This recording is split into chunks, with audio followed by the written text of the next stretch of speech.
You are watching Notepad and I'm your host Ibrahim Sani. We shall talk about power, energy and data centers in general, but the focus today is of course one company that is entrenching itself in this sector. It's called Vertiv. Joining me is Teoh Wooi Keat.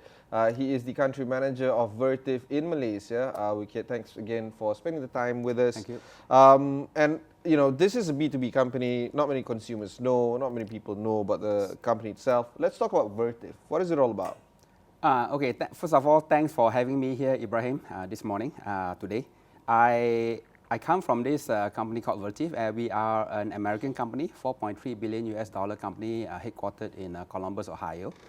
Basically, what we do is we provide solutions to support the continuity of digital and data infrastructure. When we say infrastructure, we break it into two. Okay, when we talk about data, we have movement of data in the form of 5G, 4G, and also the fiber network. And the other part of the infrastructure is where data are processed and stored. Okay, so these two infrastructure, Vertiv provides a solution to ensure that your data moves around freely, 24/7 by 365.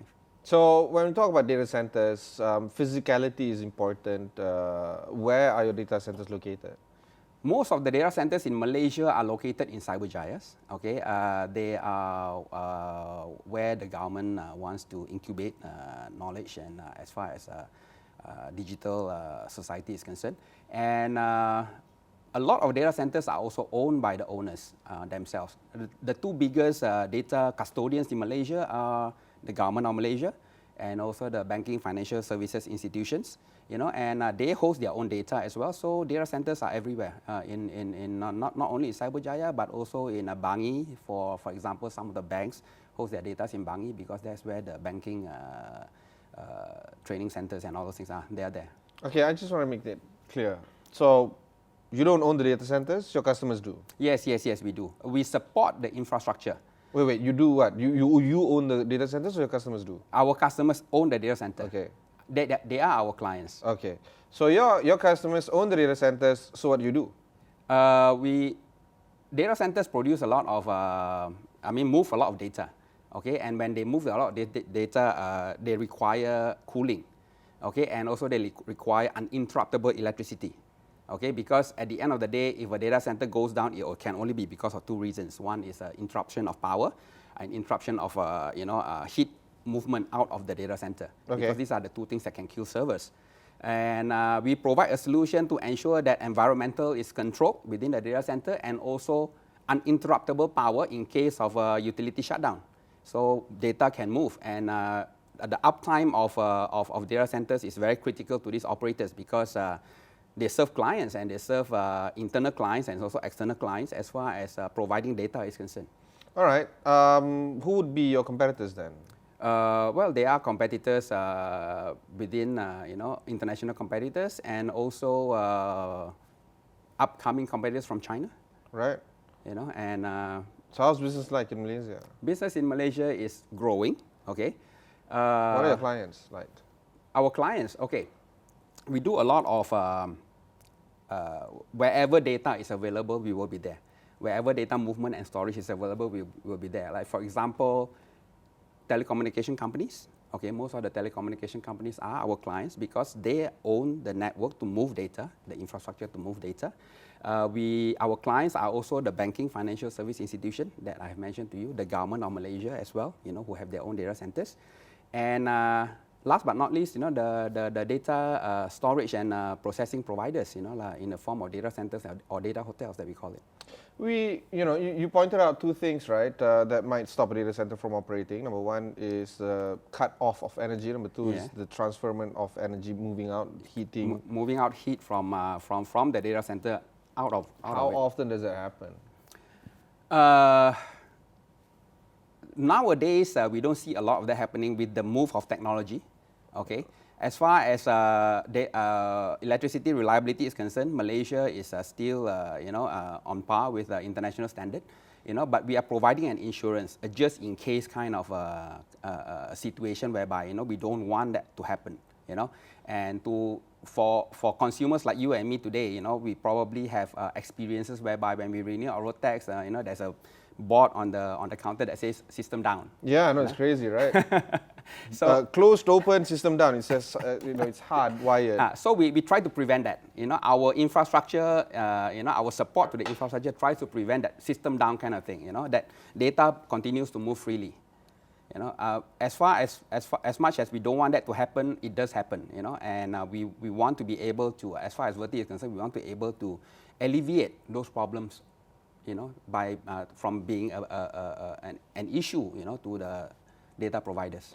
With competition being stiff, particularly when we talk about Chinese companies who have deep pockets with heavy capital investment, how do you intend to stay ahead with these kind of competitors? We try to differentiate ourselves from innovation. We try to be more innovative as far as efficiency is concerned. How can you innovate? Data centers like that? That's it. No. When data center consumes power, data center consumes a lot of power, okay? When data center consumes a lot of power, we're talking about efficiency of power usage. So your innovation comes from how to be more efficient when it comes to energy usage? Correct. But they would do the same? We have to be ahead. We try to be ahead because at the end of the day, we started in the industry much earlier, compared to the competition. We do have a head start as far as the technology innovation is concerned. We try to be one step ahead, and not only that, by having a local service office everywhere in the world, we try to be nearer to the customer. From one product to another, we can differentiate ourselves as far as efficiency is concerned, but we also try to differentiate ourselves as far as customer experience is concerned. Okay. Customer experience as far as, when you are down, I'm there 24/7, within 2 hours I'll be there, and ensure that, data continues to move, regardless of what happens. I mean, I don't want to be the pain in the thing is, your competitors will say the same, right? I mean, if I'm an enterprise which has billions of dollars of revenue, and Vertiv comes along and 3 of your competitors come along, and you guys say the same thing. You guys say that you're going to innovate extensively in terms of energy usage. You guys are going to be 24/7. How does one enterprise select one company over the other? Okay, enterprise will always have a pressure on cost. Yes. It is always, yes. The pressure is always upwards on the quality and downwards on cost. Okay, so the innovation does not come only from as far as efficiency is concerned, but efficient use of materials, raw materials to drive down costs, and it applies to every organization. In fact, ours too. The price from that we receive from our clients is always on cost, and we also try to innovate from that perspective as well. Okay, so we'll take a short break. When we come back, we'll discuss a little bit more about the developments in this industry. Don't go anywhere.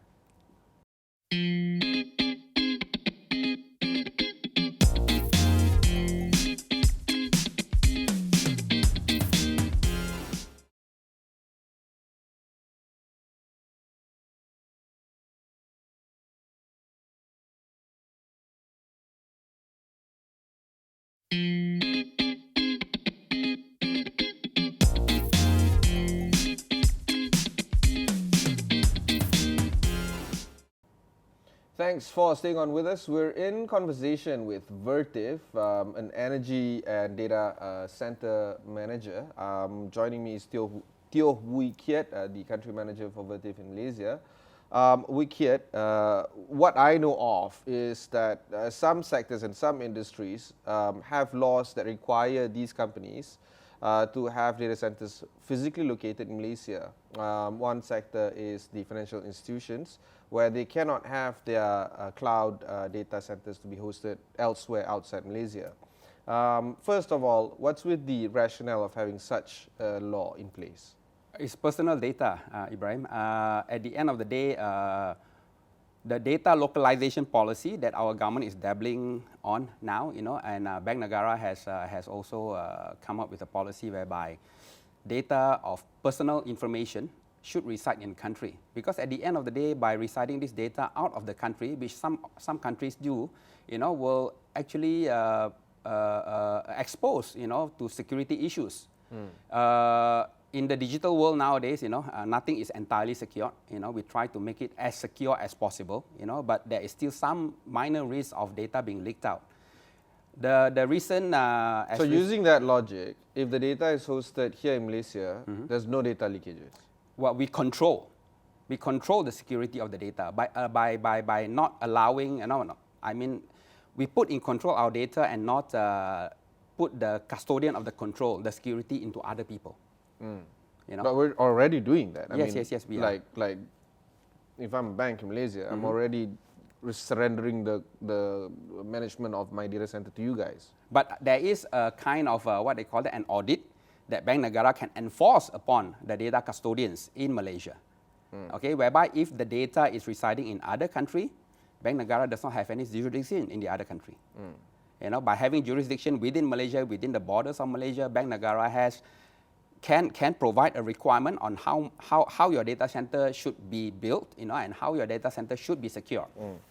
So Bank Negara knows more about cloud management than, say, AWS and Tencent Cloud and Alibaba Cloud. No, Alibaba Cloud, AWS, and all those things, they are experts in storing and processing data. Okay. But so we're saying Bank Negara, even though they know less, we should still get Bank Negara to do this.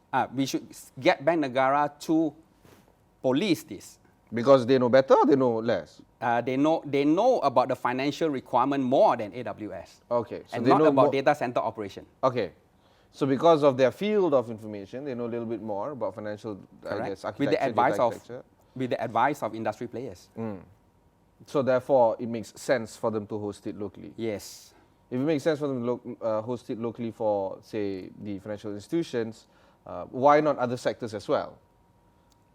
I'm not talking about Bank Negara. I'm talking about, okay, financial institutions, done. Now let's talk about other sectors. Yeah. Why are the other sectors okay with data centers being hosted outside? Most of the data hosted outside are mainly commercial data, entities of e-commerce, e-hailing, the gig economy. Those are the data that is being hosted outside. And when data are hosted outside, there are a few drivers. One of the driver is cost.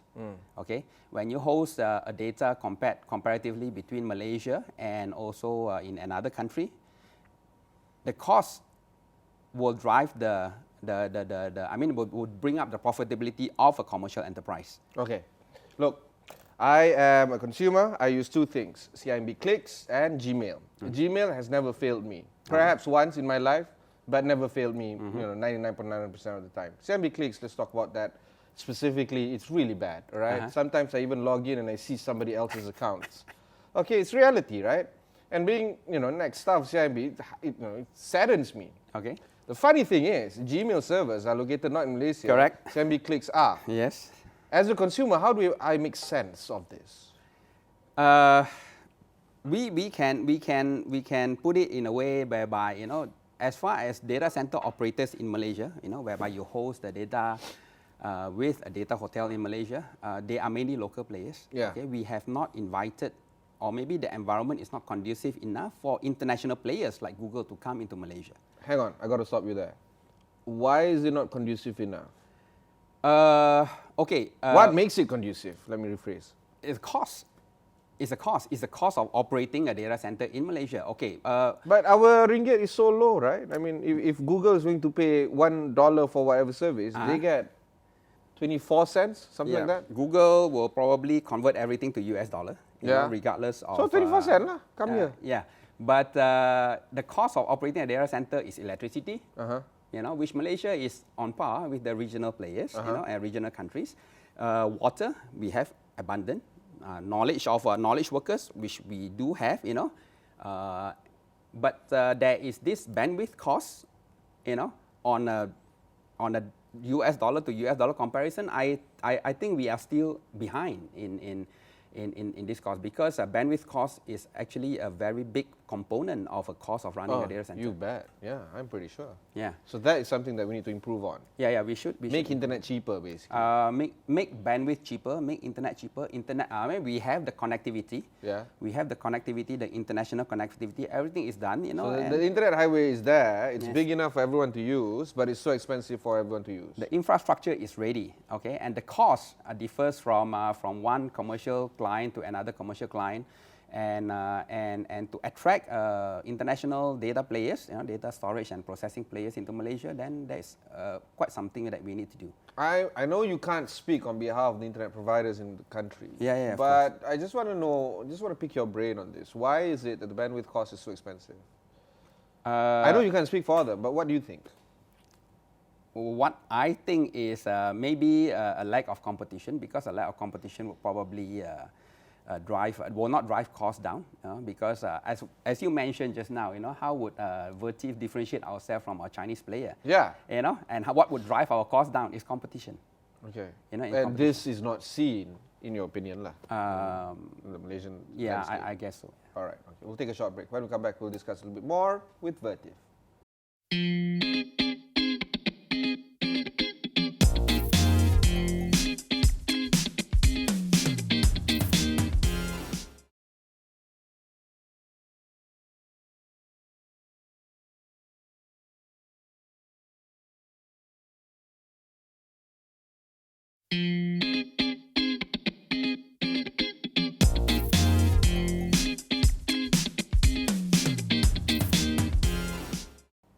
And thanks for staying on with us. You are still watching Notepad. I'm with Vertiv. Wooi Keat is the boss of Vertiv in Malaysia.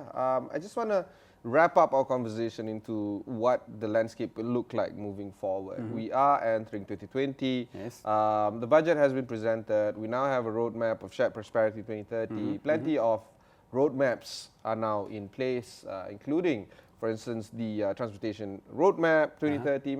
Every ministry seems to have a roadmap now.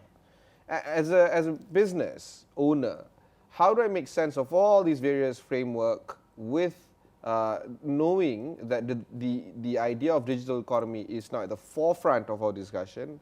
The finance minister did spend the first half an hour of his 2-hour speech on the digital economy. Yes, correct. I literally just came back from the Malaysian Institute of Accountants conference 2 days ago. They were talking about digital economy.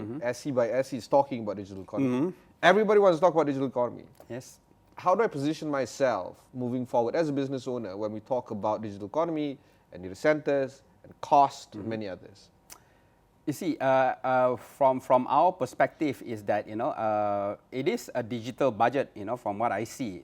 We are talking about IoT, incentives for IoT, incentives for adoption of Industry 4.0.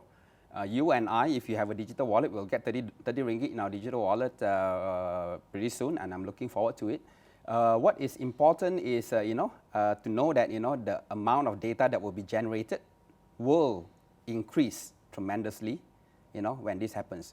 We are already, a very high social media penetration country in Malaysia. We're number 4 in the world, and with this digital budget, I guess we will be moving forward to a digital society even more. So from a business... Some estimates say that we're number 1 in terms of Facebook usage. I don't know. No, social media as a whole. The number 4. Social media as a whole, we are number 4. I'm not surprised. Yeah, okay. We are number 4. 80% of our population is social media penetrated. Oh my God. So TikTok and with the incentive from the government, with the national fiberization and connectivity plan, we are building the infrastructure. We are building the infrastructure, and as far as business owners and commercial owners are concerned, we have to jump into the bandwagon, and we are talking about a digital society here. So the problem of adopting digital economy from the consumer side is there. There's no problem in Malaysians adopting it. Correct. Can the internet handle these kind of volume moving forward? It is about building the infrastructure. Yeah. If you double the car on the road today, is our highway doubled as well? Yeah. Okay. And when the highway is doubled, do we have enough car parks? We are talking about moving of data and also storing of data. So there are 2 parts of the infrastructure that I was talking about. And as far as the movement of data is concerned, we are seeing a lot of activities within telcos. They have the infrastructure to move data, and also coupled with the national, the NSCP that our government is carrying out now. The highway is being built. Yeah. We are seeing whether it will be big enough for the data that will be created in the near future. Yet to see. Okay, 5G is upon us as well. Yes. We have had a lot of guests coming on this show, sitting in the chair that you sit, argues that the true impact of 5G won't be seen 2 or 3 years from now. You know, even if it's launched, say for instance, end of 2020 or early 2021, we're still not going to be able to see the impact of it. Largely because the infrastructure is not just there yet; it's just catching up, right? And of course, the telcos are pushing up fast. Regulators are trying to catch up as well. Is this a time when we have to say, look, we just have to build more and we have to invest more? We definitely have to. As far as infrastructure is concerned, let's say, for example, you know, you did mention in one of your show whereby, you know, you are promised 50 Gbps, but you only get 6 Gbps. Yeah, I know. Yeah. Right. Yeah. And at the end of the day, it is a speed that we think about moving forward. As far as Malaysia is concerned, we will see the first launch of a 5G network to start to roll out, you know, hopefully before the first half of 2020, you know, and the government has also mentioned that... That'll be Cyberjaya, right? No, that will be Cyberjaya. No, not Cyberjaya. General consumer everywhere. Okay. Okay, because we are working with the clients, you know, with our clients, with the telco industry, hard at work to get things ready. No, I'm sure, yeah. And full adoption by 2023. But as far as 5G is concerned, we are not only talking about the infrastructure or the speed, we are talking about the latency as well, which will open up a whole new different kind of application, a real-time application, you know, for autonomous vehicles, you know, remote surgery, stuff like that. Whether our infrastructure is ready or not, as I mentioned to you, the data will grow by how much? Yet to be seen, you know. Yeah. It depends on the penetration. You know, today we have 80% social media penetration. Maybe in 3 years' time it will be 90 or 95%, or even 85 only. You know, and whether the infrastructure will be ready by then or not, we will see. Of course, the investment has to go. The craziest thing about low latency that I've seen was when I attended CES earlier this year. Okay. And Verizon was demoing Yes. it. Did you see that one? Yes, I did. It's crazy, right? It's crazy. I mean, there's a basketball player, blindfold. He was just using the goggles Yes. To use it as real time. correct. So he's not seeing the real world. He's just looking at the video. And he was shooting hoops. Yes. That's near zero latency. Near or ultra low latency is between 1 to 4 milliseconds, you know. But we have seen a few of this technology in action in Putrajaya recently. Yeah. You know, where our Prime Minister was actually talking to a holographic girl. Yeah. You know, there is an automotive autonomous vehicle in Putrajaya moving around, albeit a little bit slow, but it's still there. The application is there. And yesterday I saw a news that Singapore is also dabbling with flying taxis. You know. Oh, so we're not alone with flying cars, lah. We are not alone. Flying taxis is actually flying in Singapore yesterday. Okay. Yeah. So but at the end of the day, the application is tremendous. I honestly don't know how to make sense of that. I really don't know how to make sense of that as well. But you know, I've also seen possibilities of a specialist in the United States performing surgery for someone in Malaysia. Okay. You know, which is interesting to me. It is not about speed anymore, Ibrahim. It's about latency now. Yeah. I agree. It's not about 50 Mbps or 500 Mbps or Gbps for that matter of fact. So what's the biggest problem in us trying to achieve ultra low latency? What's the number one issue? Infrastructure again. Yeah, of course. And money for that, right? Yeah. I mean, infrastructure doesn't get built by itself. When as I use the same analogy again, you double the car on the road, you increase the size of the highway, but you need to increase your speed limit from 110 to 200 kilometers an hour as well. So who has the money for building such infrastructure? I'm cluing you in, actually. Yeah. Yeah. Telcos. Yeah. Government of Malaysia. Yeah. You know. But is that enough? Do we need external investments? There will probably be external players, competition coming China in. lah. It can be China, it can be Singapore, you know, to come in, you know, to provide more competition, because competition will drive our costs down and will increase revenue, increase profitability. Yeah. You know, and with profit you can invest. Yeah. With profit you can invest. So if we can create a more conducive environment, you know, to be more disruptive, a conducive environment to be more investor friendly? competitive, investor friendly. You know, by being investor friendly, you are trying to of course. generate competition. You know, and you're trying to generate innovative ideas of doing new things. And you know, are we to doing drive, that enough? To drive costs. Well, it can be improved. Okay, we'll take a shot. Well, I guess that's it. This is my conversation with Teoh Wooi Keat, the country manager of Vertiv. It's been an interesting conversation, actually. We should invite you more.